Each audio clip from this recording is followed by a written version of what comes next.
Welcome to Influential Entrepreneurs, bringing you interviews with elite business leaders and experts, sharing tips and strategies for elevating your business to the next level. Here's your host, Mike Saunders. Well, hello and welcome to this episode of Influential Entrepreneurs. This is Mike Saunders, the Authority Positioning Coach, and today we have with us Magnus Unemyr, who is a Marketing Automation Specialist. Welcome to the program, Magnus.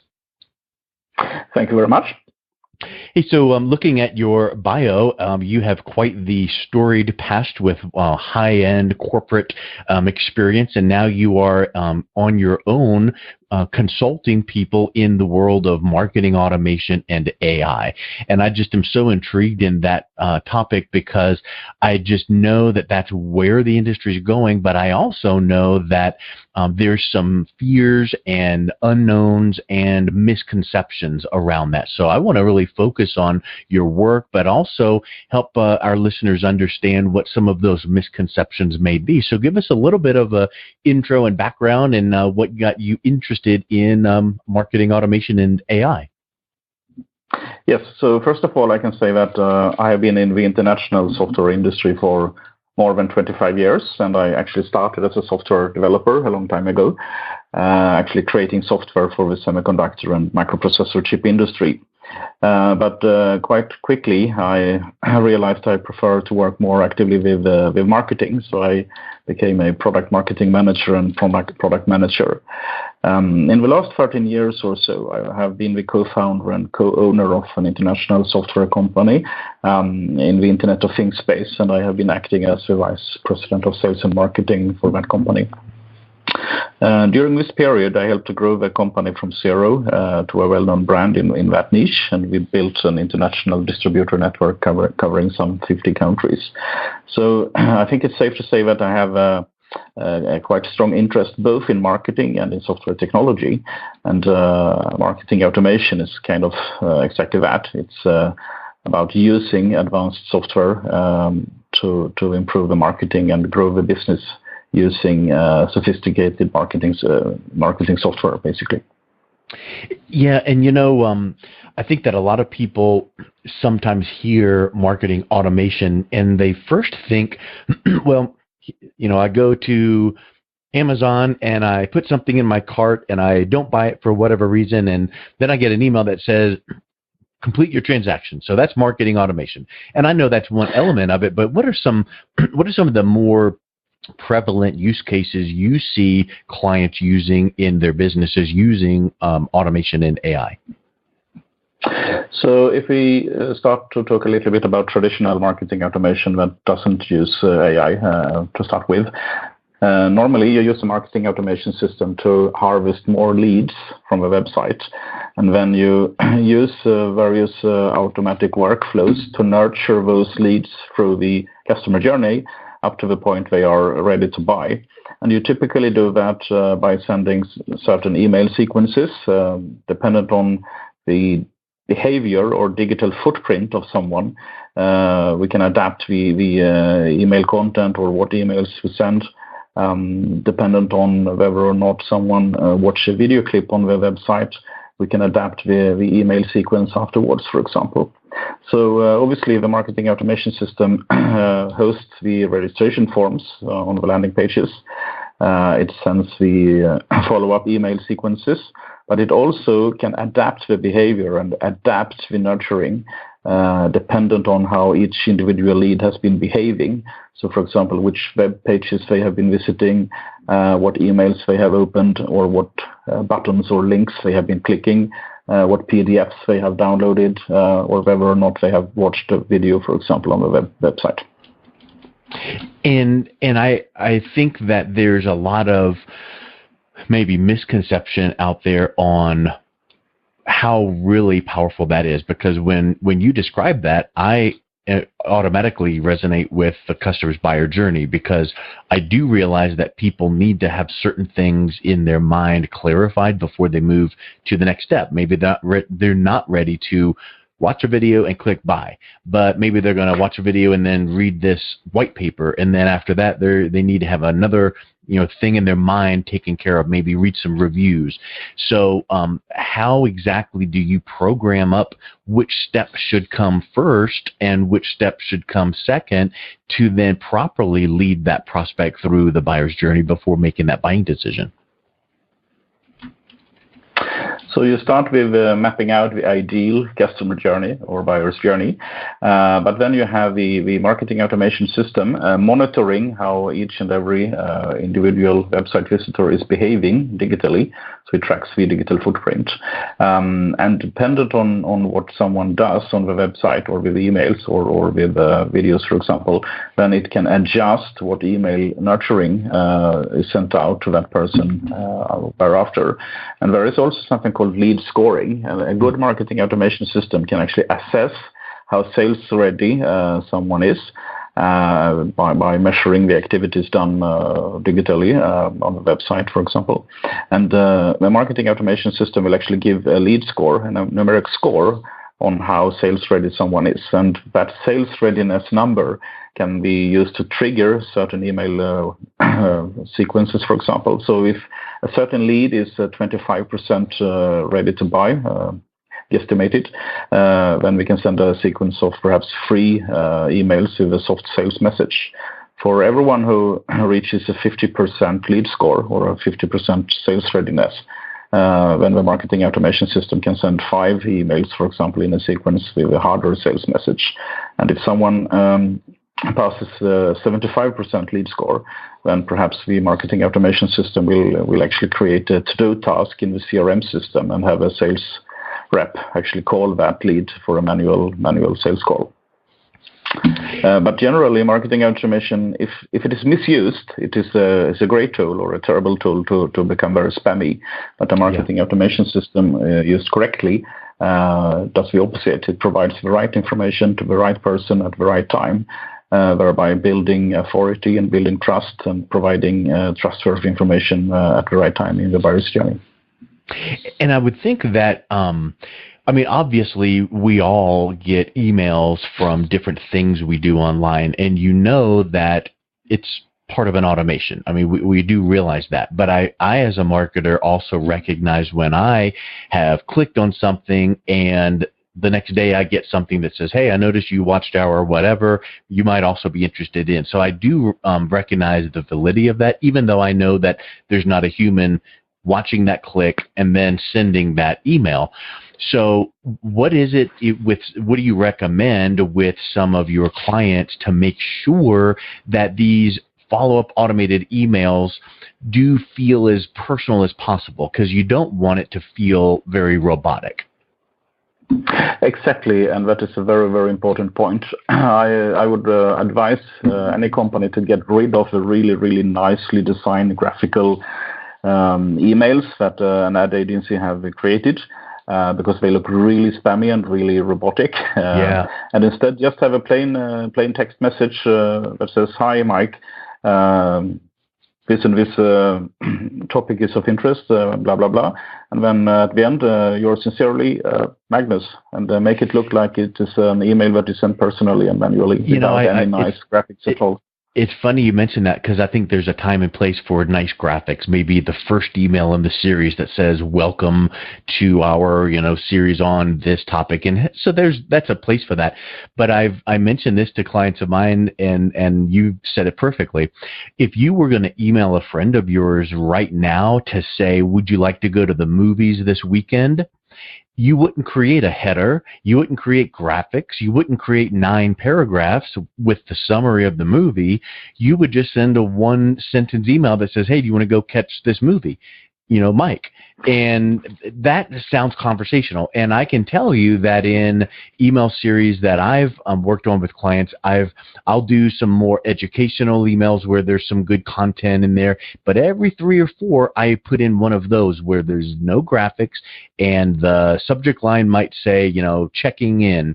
And it's literally just, hey, do you have any questions on whatever this topic is, Tom, and no big, long, drawn out, and no titles and no call to action. And those tend to get responses so much more because they do feel like it was a quick email from you. So I think that it really is powerful to do that. And some people might think, well, you're trying to trick people. Actually, you're not, because if someone replies to that email and says, I do have a question, it's going to come right to you and you're going to reply anyway. So it just makes that feeling of personalization. So I really like the way that you described that. Yes, and you actually touched upon a very, very important point here. Never, ever send the automatic emails from no reply at my company or from sales at my company, because that is very spammy. People don't even open them. People recognize it's just mass emailing. So send them from Mike at my company or Magnus at my company. And even though people understand perfectly well this is robot-driven, it doesn't feel as spammy. Yeah. And then guess what? If you do see one of those emails coming in, I always do this myself. Sometimes you can put some responses back to the end of the day or whatever the case is. But if I see a response from something like that, I always pop a quick reply back to go, ooh, hey, thanks for replying.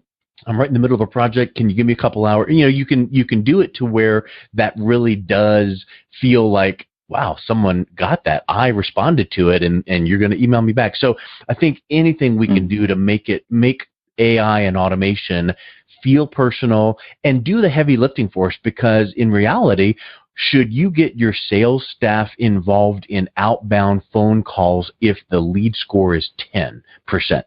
Maybe. I'm sure somebody can make the case for that to turn them into 40% with a phone call. But I think that what you want to do is prioritize your personal touch, like the phone calls or things like that, and letting the automation kind of drip and educate and warm up that list. So what I would say is I'm certain that you could describe a very basic automation campaign and a really advanced campaign. What are some differences if someone comes to you and says, we don't do any automation at all, but we don't want to feel overwhelmed and confused, so we want to start slow, and then how would they notice when they need to get some more advanced techniques in place? I think it's quite good to start small, obviously, and the minimalistic way of doing marketing automation is just to have a registration form on the website or on a landing page, and whoever registers will receive a sequence of nurturing emails. To me, that isn't really marketing automation. That is just email marketing. Yeah. But you can add a tripwire to the website, so whenever someone comes to the pricing page, for example, then that sends off a sequence of free emails starting 5 days from now. So it just happens to be that a few days after you visit the pricing page, you start to receive information about the pricing policy or refund policy or whatever, because that is a trigger. Visiting the pricing page may be a trigger that someone is close to buying. You can do other things. For example, if you integrate your marketing automation system with external systems, you can use external data to drive the decision logic and the workflow logic in the marketing automation system. So, for example, if you have, as mentioned before, if you have a video clip on the website, and if you know who someone is who's visiting the website currently, then dependent on whether or not someone watched the video, you can do a different email nurturing sequence. But you can go even further. You can say that whoever has watched at least 25 seconds of this video will receive email sequence number 1, and those who watched over 25 seconds will receive the second email sequence, and those who only watched 5 seconds will receive a third email sequence. So dependent on how someone watched the video, the email follow-up sequence can be personalized and adjusted accordingly. It has become quite popular lately to use webinars in B2B sales. And I quite commonly build marketing automation logic around webinars. So the marketing automation system send an invite to the webinar to the entire or some segment of the leads database, inviting people to sign up to the webinar. And whoever actually registers for the webinar will then have an automatic reminder 1 day before and 1 hour prior to the webinar to attend. And dependent or not, if someone who registered for the webinar actually showed up and attended to the webinar, then the follow-up sequence will be different. So people who registered and attended will get a certain email sequence for nurturing, and whoever registered and didn't show up will be sent a different follow-up sequence, perhaps recommending them to watch the replay or attend the next webinar the coming week or something. Yeah, I think that a lot of these things you're mentioning, there's a certain group of people that would say, I've seen that before. I know there's softwares that do that. And some people are sitting there listening going, whoa, that is really Big Brother and awesome in a good way, right? Because you do want to know if someone watched 25 seconds or 2.5 minutes because it shows their engagement. So is your firm teaching clients the importance of AI and automation and then pointing them in the right direction? Or do you have a software that you then say, once a client says, I love all this, I don't know how to do it for me, and then you have a software that you set up for them? So just to be clear, everything we have been talking about so far has been traditional marketing automation without artificial intelligence. So AI can add things on top of what we have discussed so far. So I'm not connected to any specific vendor. There are hundreds of vendors of marketing software solutions that uses AI already. You can use AI for all sorts of things within marketing. So, for example, you can use AI to automate competitive intelligence or market intelligence. There are AI robots that purchase digital ads on Facebook or Google AdWords automatically, and there are AI robots that can actually perform campaign management to optimize the return on investment for digital ads. Wow. Many AI robots are used for hyper-personalization to make sure that the right person gets exactly the right message at the right time in the right channel. There are AI robots that perform search engine optimization and conversion ratio optimization automatically. So just touching a little bit on the CRO thing.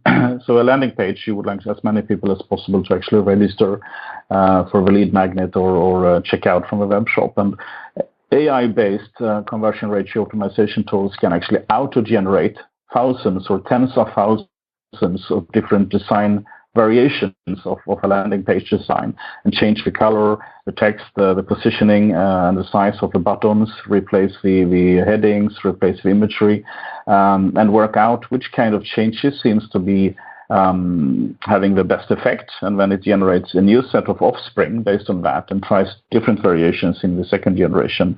And you can actually improve your conversion ratio optimization or the conversion ratio, up to perhaps 30-40% by having an AI robot redesign the landing page automatically and having it make tens of thousands of variations.